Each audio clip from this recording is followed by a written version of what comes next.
ለምን ነው በሌለውበት ልጅ ነው ሰው ሩታ ምን ችግር አለው እኮ እኔ በሌለውበት እኔ ሳላቅ ለኔ ሳታሳውቅ ብድግ አድርገህ ተወስዷል ልጁ ሩታ ልጁ እኔም አንቺም ነው አይደል ተረጋጊ እንጂ በመጀመሪያ የተወሰድኩት የተመኮሉ ወሰድኩት ማለት እንዴ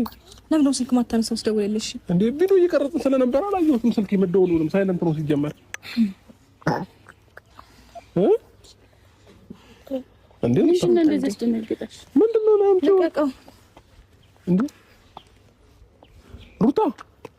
ያማል አይደለ ምንድነው የሚያመኝ ምን ችግር አለው ጀመር ጤነኛ አይደለም ምን ችግር አለው ማለት ነው መተው ወሰድኩ ዝም ብለህ ብድግ አድርገህ ትወስዳለህ እንዴ ሩታ ተረጋጊ እንጂ ለምን ነው እንዴት ነው መረጋጋው እንዴ አባቱ እኮ ነኝ ይሁን እንደሆነስ አባቱ ይሁን እንደሆነ ያለ እኔ ፍቃድ ያለ እናቱ ፍቃድ ምንም ነገር ሳላቅ ብድግ አድርገህ መውሰድ ትችላለህ እንዴ ምን ችግር አለው ቆይ በደንብ ችግር አለው ለምን ምክንያቱም በደንብ ችግር አለው እንዴ አንቺ እቃ ነው ዝም ብለህ ብድግ አድርገህ እንደፈለግህ አንስተህ ይዘው የምትሄደው እንዴ ሩታ ተረጋጊ በመጀመሪያ ራስሽን አረጋጊ እያወራሽ ያለሽው ነገር ግን ታውቁሻል እንዴ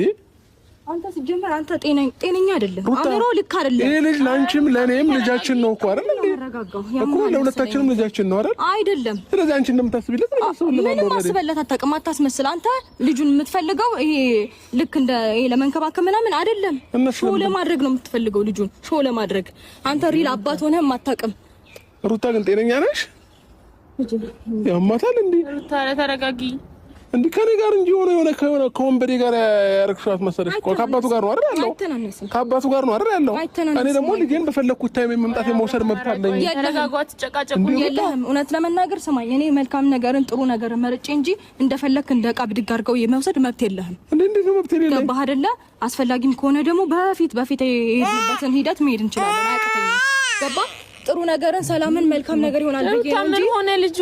ምንም እኮ ሊያረጋ አይደለም ለዝም ብለህ ያመጣ ልጄን እየወሰድክ እዚህም ጋር እዛም ጋር አሁንም ሌላ ከመታመጣትም ሴት ጋር እየወሰድክ ልጄን እንትን እንድትልብኝ አልፈልግም ገባ ስለዚህ ጉዳይ ደግሞ ማንንም ምንም እንዲያወራኝ አልፈልግም ጉዳዩ እነሱ ነው እኔ እናሱ እናወራለን ፍቅር ምንም አትበይ አይደለም እንደዚህ የሚያስጨው ነገር የለም እኮ ነው ምንም አትበይ ምንም ዝም እንድትይ ነው ፈልገው ምንም እንድትናገር እውነቱን ስትናገርሽ ነው እንዴ ዝም እንድትይ ነው አይመለከታትም እኔ በሷ